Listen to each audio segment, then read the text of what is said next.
Artificial intelligence offers innovative solutions that could be leveraged to improve early detection, enhanced follow-up care, and also ultimately save lives of children in resource-limited settings, hence reducing on post-discharge mortality in children living with HIV.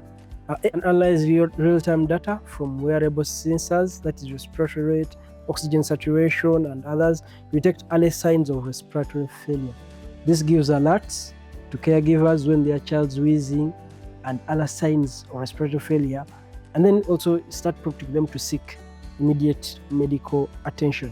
Risk stratification. AI can combine clinical data, demographic data, and social data to categorize a child into different risk sectors, either high risk or moderate risk or no risk at all, and then showing if a child is showing signs of respiratory failure using social determinant of health, helping healthcare providers prioritize high-risk children and also monitor them, because now our system is going to be looking at high-risk children. An AI system identifies a child with low CD4 counts and poor housing condition as high risk, prompting a community health worker to conduct a home visit, especially if the conditions have worsened and they have not come to the health center. Also, when the distance is very far. So combining both clinical data, that is CD4 count, and geographical data, which is location, socioeconomic status, income of the parents, among others, this AI can be able to predict and then inform the clinicians or the village health teams to maybe pass by and check on this child.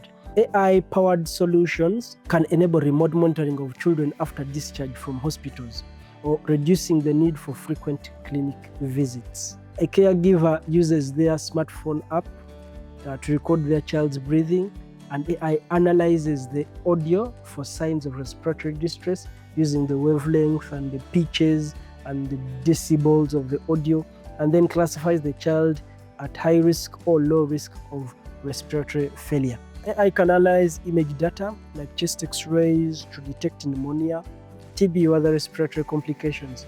Even in settings with limited radiologists, an AI model flags certain abnormalities in chest x-ray, prompting further investigation by healthcare workers. AI can analyze caregivers' reported symptoms. For instance, a mother will tell you that the child has such and such symptoms, maybe cough, maybe feeding difficulties, maybe wheezing, or lack of sleep, or all that. So AI can track the respiratory health and predict worsening conditions.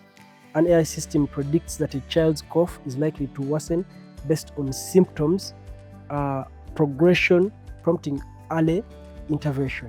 It is imperative that the healthcare team understands how the AI arrived to the solution or to the prediction at its diagnosis and the risk score, building trust in technology by biomedical practitioners.